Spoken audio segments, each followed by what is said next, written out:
નમસ્કાર વિદ્યાર્થી મિત્રો, આજે આપણે 12મા ધોરણમાં એક નવો જ લેખન વિભાગનો ટોપિક સંક્ષેપીકરણ વિશે અભ્યાસ કરીશું. તો સૌથી પહેલાં સંક્ષેપીકરણ એટલે સંક્ષેપ લેખન, એટલે કે જે આપણે ફકરો કે પરિચ્છેદ આપેલો છે એને આપણે ટૂંકાણમાં લખવાનો એટલે કે એમાં બિનજરૂરી જે વસ્તુઓ કે વાક્યો રૂપે કહેલા છે એને દૂર કરવાના અને એ ફકરો કેના વિશે કીધું એની મહત્ત્વની વિગતો શું છે એ અલગ તારવવાની. કારણ કે આ સંક્ષેપીકરણ આપણે 9મા ધોરણમાં 10મા ધોરણમાં પણ ભણી ગયા છે, બરાબર. એટલે આપણે આના વિશે થોડીક તો વધારે ખબર હશે.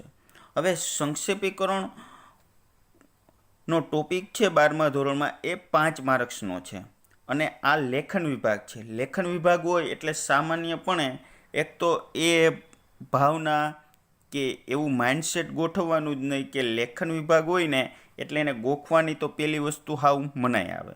કારણ કે લેખન વિભાગ એવો રહેલો છે કે કોઈ ફિક્સ રહેતો નથી. અર્થાત આપણી નવનીત કે અપેક્ષિત કે બીજા કોઈ એવા માધ્યમ હોય એમાંથી જ પૂછાય તો એવું લેખન વિભાગમાં હોતું નથી. એ ગમે ત્યાંથી પૂછી લઈએ. લેખન વિભાગમાં સૌથી પાયાની એની મેથડ છે, એની પદ્ધતિ છે. તો હવે આપણે સંક્ષેપીકરણ વિશે 2 મિનિટ એની વ્યાખ્યા જોઈએ. તો સંક્ષેપીકરણમાં શું કહીએ કે ફકરાનું ધ્યાનપૂર્વક વાંચન કરવું. આપણે જે આ માની લો ફકરો આપેલો છે, એક તો એને ધ્યાનપૂર્વક વાંચવો. હવે આ ફકરામાં જે મહત્ત્વની વિગતો છે એને આપણે પેન્સિલથી ક્વેશ્ચન પેપરમાં ફકરો પૂછાયેલો હોય ને એમાં પેન્સિલથી એની અંડરલાઇન કરવી, બરાબર. અને એમાં માની લ્યો કે કોઈ વાક્યો ડબલ કહેતા હોય, કોઈ સેમ અર્થ ધરાવતા હોય, રિપીટ થતા હોય તો એ વાક્યોને તારવવા. એમાંથી એક વાક્ય લખવું અથવા બેય બિનજરૂરી હોય તો લખવા નહીં. અને આ ફકરો વાંચીને આ ફકરો કેના વિશે કીધેલો છે એ એક શીર્ષક પસંદ કરવું. હવે વિદ્યાર્થીઓ જુઓ, હવે આ ફકરો પૂછાય એટલે પરીક્ષામાં તમને ટાઇટલ હોય કે નીચે આપેલા ફકરાનું અથવા પરિચ્છેદનું 1/3 ભાગમાં સંક્ષેપીકરણ કરી યોગ્ય શીર્ષક આપો.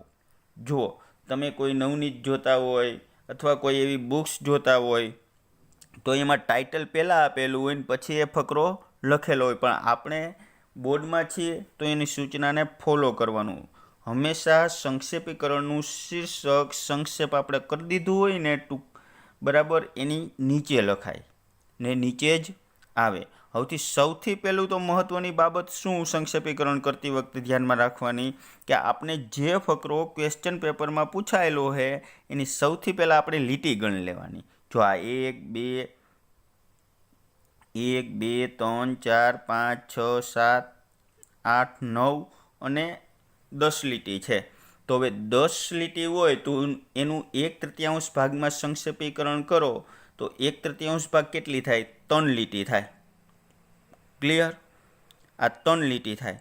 હવે બીજી એક બાબત એ પણ મહત્ત્વની ધ્યાનમાં રાખવાની કે એવું ના હોય કે 1/3 ભાગમાં આપણે કીધું એટલે 3 લીટીથી વધારે લીટી લખવાની નથી. જો એવું નથી હોતું, મહત્ત્વના વાક્યો હોય એ લખવાના જ હોય. પણ એક મિત્રો ખાસ ધ્યાન રાખજો કે તમને જે પૂછાય છે ને એ પ્રિન્ટિંગ ફોન્ટ છે, પ્રિન્ટિંગ ફોન્ટ, ને આપણે જે લખીએ છીએ ને એ આપણે જે આવડત છે ને એ પ્રકારના ફોન્ટ હોય. કોકને મોટા થતા હોય, કોકને મોતીના દાણા જેવા સાવ નાના થતા હોય, એ ભગવાનની દેન હોય ટૂંકમાં.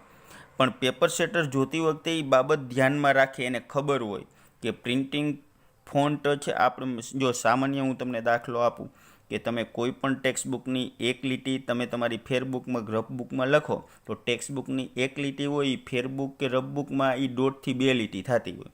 તો પેપર સેટરને ખબર હોય કે ભલે ક્વેશ્ચન પેપરમાં 10 લીટીનો પૂછાયેલો તો 3 લીટી થવી જોઈએ, પણ પેપરમાં તમે કદાચ 5 લીટી લખેલી હોય તો પણ એ તમને પૂરા માર્ક્સ આપે. પણ હા, તમે શીર્ષક વ્યવસ્થિત આપેલું હોય, એને અંડરલાઇન કરેલી હોય અને આ ફકરામાં જે મહત્ત્વની વિગતો હોય એ બધી તમે એમાં લખેલી હોય, બરાબર, એટલે એ ખાસ ધ્યાન રાખવાનું. હવે આ 10 લીટી થઈ તો હવે એટલું તો ખ્યાલ આવી ગયું. એની 1/3 ભાગમાં સંક્ષેપીકરણ કરવાનું એટલે 3 લીટી થવી જોઈએ. તો જો હું તમને પહેલાં અહીં સંક્ષેપીકરણ કરેલું બતાડી દઉં. 3 લીટી છે, નીચે શીર્ષક આપ્યું. આમ જ આપણે પરીક્ષામાં આવી રીતે જ આપણે લખવાનું છે, અને જરૂર જણાય તો અહીંયા અંડરલાઈન આપી દેવી. આ રીતે જ આપણે આટલું જ લખવાનું છે. આ ફકરો તો આપણે ક્યાં હશે? ઉપરનો આ ફકરો એ ક્વેશ્ચન પેપરમાં હશે, એટલે એ આપણે જવાબ પેપરમાં લખવાનું જરૂર નથી. જવાબ પેપરમાં માત્ર ને માત્ર આટલું લખવાનું. પણ આટલું કરવું કેમ ને એ હવે આપણે શીખીએ. હવે જુઓ, હવે સૌથી પહેલાં આપણે આ ફકરો પૂછાયેલો એટલે આપણે આ ફકરો વાંચી લેવાનો. તો હવે આ ફકરો આપણે વાંચીએ તો જો શું છે? પશ્ચાતાપ એ એક કિંમતી ધર્માનુભવ છે જે વાસણ માટીના કે રાખથી સાફ થતા નથી. તે જેમ તેજાબથી સાફ થાય ને કાટ બધો ઓગળી કે બળી જઈ વાસણ ચળકવા માંડે, તેવી જ રીતે ધર્મજીવન પર બાજેલી કેટલી શિથિલતા પશ્ચાતાપથી દૂર થઈ જાય છે અને માણસ એકાએક પલટો ખાય છે. ખરેખર પશ્ચાતાપની અસર તેજાબથી ઓછી નથી હોતી.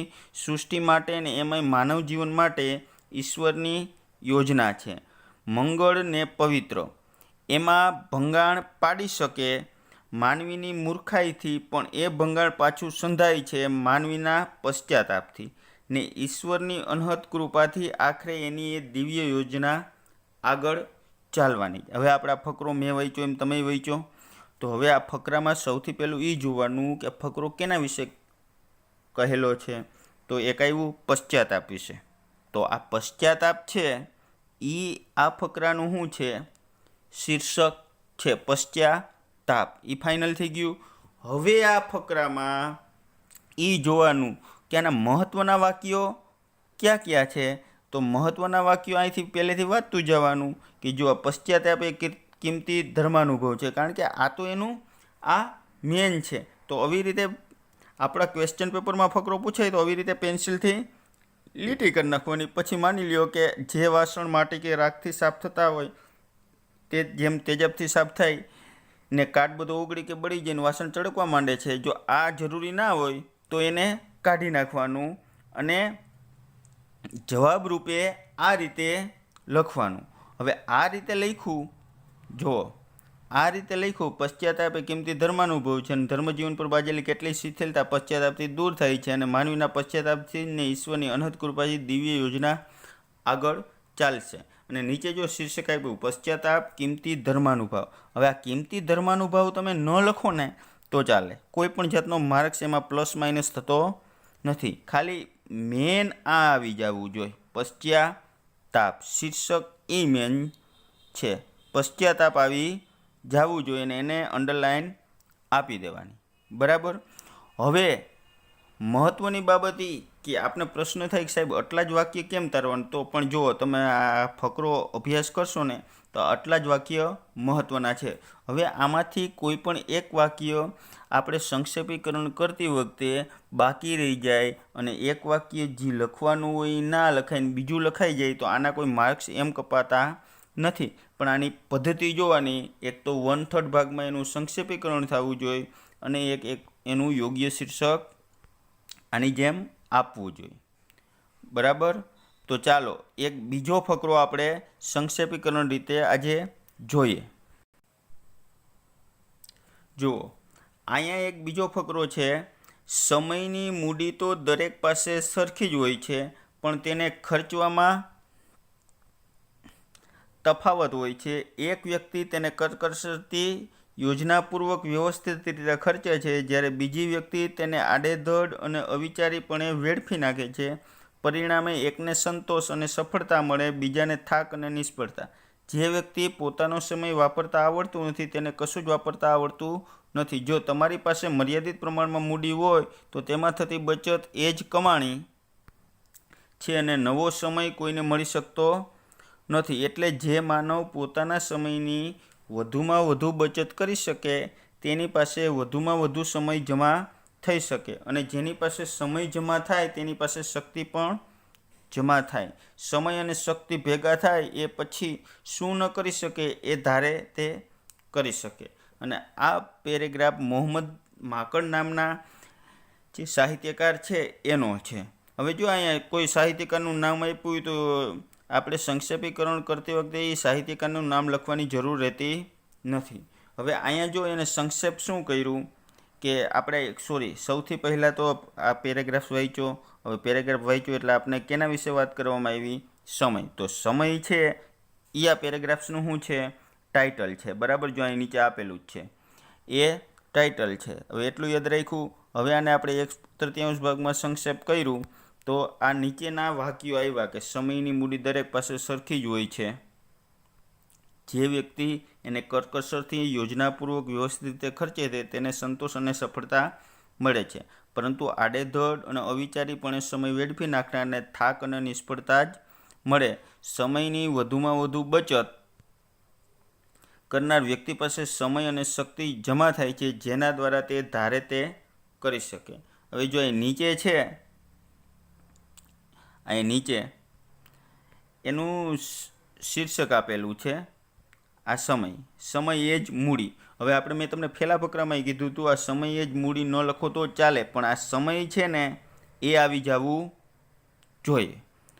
હવે આ જો આપણે અહીંયા જે સંક્ષેપીકરણ છે એ રીતે એનું સંક્ષેપીકરણ કરવાનું હોય કે ફકરામાંના મહત્ત્વના વાક્યો એ આમાં લખવાના હોય અને બને ત્યાં સુધી ને મોટે ભાગે ફકરામાં આખું વાક્ય જ લેવાનું હોય, ચિહ્ન સુધીનું આખું વાક્ય, એટલે ગમે જાતના ચિહ્ન સુધીનું. બરાબર, એ વાક્ય લેવાનું હોય. અને આ વાક્યમાં કોઈ વાક્ય મિસ થઈ જાય ને કોઈ તમે કાઢી નાખેલું હોય એ લખો તો એમાં કોઈ પણ જાતનો માર્ક્સ કપાતો નથી, કારણ કે આ લેખન વિભાગ છે. આપણે નવનીતમાં જોયું હોય, બરાબર, તો નવનીતમાં ફિક્સ જવાબ હોય, પણ એક ખાસ ધ્યાન રાખજો કે લેખન વિભાગમાં કોઈ પણ એવું જરૂરી નથી કે તમારી ટેક્સ્ટબુકના કે નવનીતના કે અપેક્ષિતના જ પૂછાય. તો આપણે એને ગોખી લઈએ, પાકા કરી લઈએ, કારણ કે લેખન વિભાગ ગોખવું કે પાકું કરવાનું આવતું જ નથી. માત્ર ને માત્ર તેની મેથડ શીખવાની, એની પદ્ધતિ શીખવાની હોય છે. તો આ રીતે બંને ફકરા તમે જોજો, તમારી ફેરબુકમાં લખજો, તમારી નવનીતમાં એ આપેલું છે એમાં બીજા ફકરા જોજો, એને કઈ રીતે સંક્ષેપ કરાય, મેં જે આ વિડીયોના માધ્યમથી જે તમને શીખવું છે એ તમે એમાં ઉપયોગ કરજો. બરાબર, આભાર.